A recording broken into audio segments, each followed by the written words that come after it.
Hi నమస్తే. ఈరోజు ఒక కథనం చదివినప్పుడు నాకు చాలా బాధేసింది. అది తల్లి లాంటి గోమాత గురించి. ముఖ్యంగా రైతు సోదరులకు నా విజ్ఞప్తి. మన కష్టకాలంలో మన దగ్గరున్న గోవులను మనం అమ్మేస్తుంటాం సంతకు తీసుకెళ్ళి. అలా అమ్మేటప్పుడు మనము మన తోటి రైతులకు అమ్మేస్తున్నామా? లేదా కసాయిలకు అమ్మేస్తున్నామా అని గమనించుకోలేని పరిస్థితుల్లో ఉంటాం. వారు కూడా మనలాగే రైతులు అనుకుంటాం. కానీ కొన్ని సందర్భాల్లో అవి కసాయిల చేతిలో పడి కబేళాలకు తరలిస్తారు.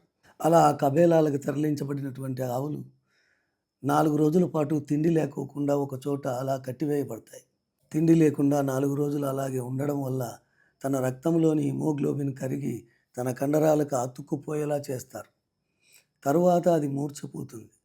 మూర్ఛపోగానే ఆ కసాయిలు దాన్ని ఈడ్చుకొని వెళ్ళి 200 డిగ్రీల సెంటీగ్రేడ్ దగ్గర మరుగుచున్నటువంటి వేడి నీటిని పోస్తారు.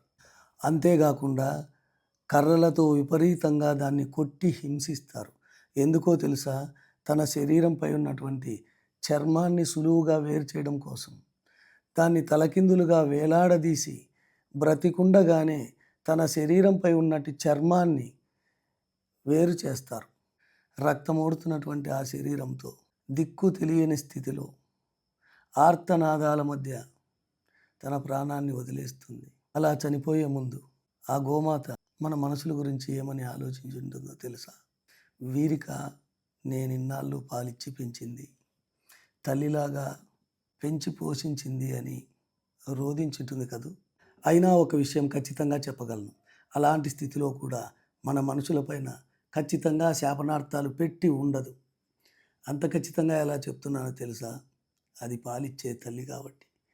మన అమ్మలకు కూడా పాలిచ్చే అమ్మలగన్న అమ్మ సకల దేవతలు ఆ గోమాతలో ఉన్నాయని మన పురాణాలు చెప్తూ ఉన్నాయి. అలాంటి గోమాతను దయచేసి రక్షించండి. రైతన్నలారా, మనకున్నటువంటి 3 నెలల కాలం, వర్షాభావ పరిస్థితులు ఉన్నటువంటి వేసవి కాలం, ఆ 3 నెలలు మనం రక్షించుకోగలిగితే స్వచ్ఛమైన పాలతోనే కాకుండా వృద్ధాప్యంలో ఉందని నువ్వు ఏదైతే కబేళాలకు అమ్మేస్తున్నావో ఆ గోమాత కూడా ఏమీ చేయలేని స్థితిలో కూడా తన ఎరువునిచ్చి, మన భూములు ఆల్రెడీ కలుషితమైపోయినాయి. కెమికల్స్తో నిండిపోయి భూమి తన అస్తిత్వాన్ని కోల్పోయే పరిస్థితుల్లో ఉంది. అలాంటి అస్తిత్వం కోల్పోయే స్థితిలో ఉన్న మన భూమాతను కూడా గోమాత రక్షిస్తుందని తెలుసుకోండి. తన ఎరువుతో పసిబిడ్డ దాగే పాల దగ్గర నుంచి కల్తీలై మన శరీరాన్ని మనమే గొల్ల చేసుకుంటూ మన తల్లిని మనం చంపుకుంటూ ఉన్నాం. దయచేసి ఆలోచించి గోవును రక్షించండి. జై హింద్.